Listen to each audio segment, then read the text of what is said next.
Olá pessoal do Desafio Fitness, tudo bem com vocês? Hoje eu vou trazer para vocês o assunto da pirâmide dos alimentos, que é super importante, que é a base da nossa alimentação, tá ok? Então nós temos a pirâmide dos alimentos, que foi estudada e foi visto qual é a melhor forma de dividir os alimentos em grupos, desde os mais importantes até os menos importantes, mas que também precisam ser consumidos em menor quantidade.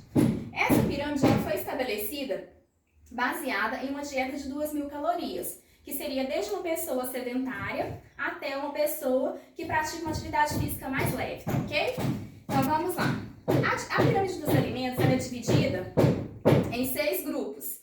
Nós temos aqui o grupo da base, que é os cereais integrais, pães, raízes, tubérculos.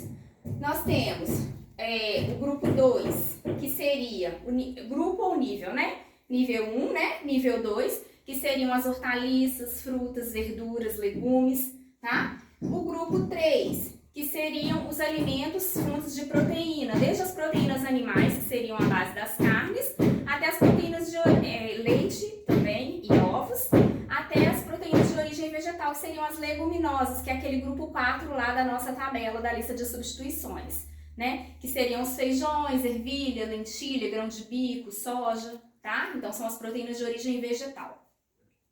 E o último grupo, não menos importante, mas porém a gente tem que ter um pouco de cautela no consumo, né? Que seriam os óleos e gorduras, açúcares e doces, tá ok? Então vamos lá. Aqui 6 refeições ao dia, né? Que foi o que eu distribuí para vocês lá na alimentação, na nossa dieta. Café da manhã, né? Tem os lanchinhos intermediários também, almoço e jantar. São os mais importantes e tem que ser baseado nessa pirâmide dos alimentos, tá ok? Então, o grupo 1, a gente chama de alimentos energéticos, aqueles que dão energia, desde o ato de você pensar até uma atividade física mais intensa. Então, esses alimentos energéticos a gente deve consumir pelo menos 6 porções ao dia. Estão distribuídos ali no café da manhã, no almoço, no jantar, no lanche da tarde, tá? As frutas, verduras e legumes estão distribuídas ali nos lanches intermediários, como eu passei para vocês. Estão distribuídas ali no almoço e no jantar. E os feijões, né? As carnes, os feijões estão distribuídos também no almoço e no jantar. Leites e derivados, que são proteínas de origem animal, estão distribuídos ali no café da manhã e café da tarde, tá ok? Então, devem ser consumidos aqui, no caso das frutas, verduras e legumes, pelo menos 3 porções ao dia, no mínimo, tá? Então, lá eu coloquei para vocês até um pouco mais. Os feijões, pelo menos uma porção, mas a gente indica de 1 a 2 porções, né? Que seria almoço e jantar. E no caso de açúcares e doces, a gente costuma restringir a no máximo 1 vez por semana. Porque são gorduras saturadas, que aumentam o colesterol ruim do nosso organismo, né? E diminuem o colesterol bom. Os doces da mesma forma, aquela glicose em excesso, ela se armazena em forma de gordura, né? Como eu expliquei para vocês. Então, são alimentos altamente ricos em açúcares, né? E esse açúcar no final ele vai se converter em gordura. Então, não é interessante a gente estar colocando sempre na nossa alimentação. De vez em quando, no máximo 2 vezes por semana, tá ok? E aqui tem outros integrantes também, né? As guloseimas, sorvetes, que é feito de gordura hidrogenada, chocolate, tudo isso a gente restringe o uso, tá ok? Então, vamos lá. Então, pessoal, continuando aqui, eu vou explicar um pouquinho mais a respeito desses grupos alimentares, tá? A gente tem o grupo 1, que é considerado a base da pirâmide alimentar, que são os alimentos mais importantes e devem ser consumidos em maior quantidade. Por que eles são a base da nossa alimentação? Porque eles são alimentos energéticos. O que os alimentos energéticos fazem? Eles nos dão energia, desde o ato de pensar, que consome um mínimo de energia, até o ato de praticar esportes, atividade física, que consome mais energia do nosso organismo. Então, eles são extremamente importantes na nossa alimentação. Por isso que a gente não deve deixar de tomar café, a gente não deve deixar de almoçar, né? De fazer as refeições importantes, de consumir esses alimentos, porque eles que nos dão energia, que são a base da nossa alimentação, tá ok? Aqui, a gente tem no grupo 2 os alimentos ditos reguladores. Por que eles são reguladores? Porque eles regulam todas as funções do nosso organismo. E eles participam também, eles têm uma grande quantidade de fibra e participam na melhora do nosso trânsito intestinal. A função principal das fibras é o quê? amolecer as fezes, né? E melhorar o nosso trânsito intestinal. E dessa forma também, ela acopla a gordura de forma a eliminar a gordura, tá ok? As fibras também, elas têm uma função muito importante, que seria a função de melhorar a imunidade do nosso organismo, né? Então, elas melhoram a defesa do nosso organismo, evitando que você adoeça, né? Então, aqui as frutas, verduras e legumes, elas nos trazem vitaminas e minerais que são importantes nessas funções de aumento de imunidade, né? E de melhora do trânsito intestinal. Aqui a gente tem os alimentos construtores, né? Que são leites e derivados, carnes e feijões, né? O que esses alimentos construtores fazem no nosso organismo? Vamos imaginar uma casa, né? Uma casa está sendo construída, ela precisa de uma estrutura, né? Então vamos comparar assim, os tijolos que compõem essa construção, eles formam a base estrutural dessa casa. As proteínas da mesma forma, elas têm função estrutural no nosso organismo. O que elas fazem? Elas participam na formação de peles, unha, cabelo, crescimento, né? Elas participam do fortalecimento da nossa musculatura, elas participam da calcificação, da melhora dos nossos dentes e dos nossos ossos também, tá, pessoal? Então, vamos lá. Por que a gente precisa basear a nossa alimentação na pirâmide dos alimentos? Agora, falando da parte do nutricionista.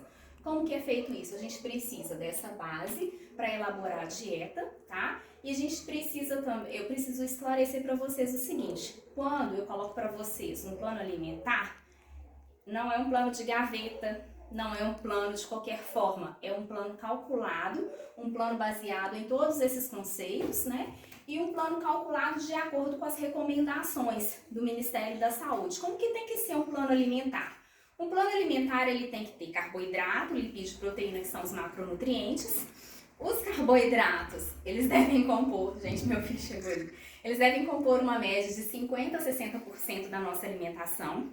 Os lipídios, 25% a 30%. E as proteínas, 10% a 15%. Né? Então, a gente deve levar em consideração, tá? Isso, porque tem que fechar o plano em 100%. E a gente deve também equilibrar todas as 23 vitaminas e minerais que o nosso organismo precisa. Tem algumas vitaminas que é dada em micrograma, outras são dadas em gramas, a gente precisa equilibrar, tá? Então, por exemplo, pessoal, a vitamina D, a gente precisa seguir a recomendação diária, né? Então, cada vitamina e mineral tem a sua recomendação diária, a cota necessária para o organismo funcionar bem. Vou colocar um exemplo para vocês. A vitamina D, a cota diária, a recomendação diária é de 5 microgramas. Então, eu preciso fechar para que a sua dieta tenha vitamina D em pelo menos 5 microgramas, para cobrir a cota necessária, tá ok? E aí eu tenho que atingir essa cota para todas as outras 23 vitaminas e minerais que o nosso organismo necessita. Então, eu preciso, além de equilibrar as vitaminas e minerais também no seu plano alimentar, eu preciso equilibrar as gorduras, que são super importantes, né? Porque se elas não estiverem equilibradas dentro do plano, elas podem causar doenças, tá ok? Então, por exemplo, eu preciso equilibrar ali a gordura saturada, poliinsaturada, monoinsaturada, insaturada e as fibras também, a cota de fibras, né? Por que eu tenho que me preocupar com o equilíbrio das gorduras, né? A gente já tinha visto num vídeo anterior, mas eu vou pincelar aqui rapidinho para vocês. A gente viu que as gorduras saturadas em excesso, elas aumentam o HDL colesterol, elas aumentam o LDL colesterol, que é um colesterol ruim, né? Que tende a entupir veias e causar danos mais sérios no nosso organismo, como por exemplo, uma insuficiência cardíaca, um acidente vascular cerebral, né? Uma isquemia. Então, a gente precisa equilibrar essas gorduras, né? Para que elas não entupam as suas veias, tá ok? Quando o seu sangue estiver levando vitaminas e minerais para todas as células do seu corpo, tá? E eu preciso equilibrar todas as outras gorduras, né? Principalmente aquelas gorduras boas como a gente viu, que são as insaturadas, poliinsaturadas e monoinsaturadas. O que essas gorduras boas fazem no nosso organismo? Elas aumentam o HDL colesterol, que é um colesterol bom, e diminuem o LDL colesterol, que é um colesterol ruim, tá? Então tem que ter esse equilíbrio, por isso que eu preciso me preocupar também com essa parte de equilibrar, tá? Equilibrar tudo, vitaminas, minerais, macronutrientes, carboidrato, lipídio, proteína, as gorduras E as fibras, né? Uma alimentação pobre em fibras, o que ela pode trazer no nosso organismo? Ela pode, por exemplo, trazer uma constipação intestinal para a pessoa. O que seria essa constipação intestinal? O intestino preso, né? O intestino ressecado, né? Então, eu preciso me preocupar com todo esse equilíbrio, tá ok? Então é isso, pessoal. Eu espero que eu tenha esclarecido um pouquinho mais sobre a base da alimentação, que é super importante, né? E essa base da alimentação, ela se baseia na pirâmide dos alimentos, que foi criada pelo Ministério da Saúde, tá ok? Então, o Ministério da Saúde levou em consideração tudo isso. Então, a gente, como nutricionista, a gente tem essa função de fazer esse equilíbrio de tudo, né? Para colocar dentro de um plano alimentar, para que seja adequado para a sua saúde, tá ok? Espero ter ajudado. Muito obrigada pela atenção mais uma vez. Fiquem todos com Deus.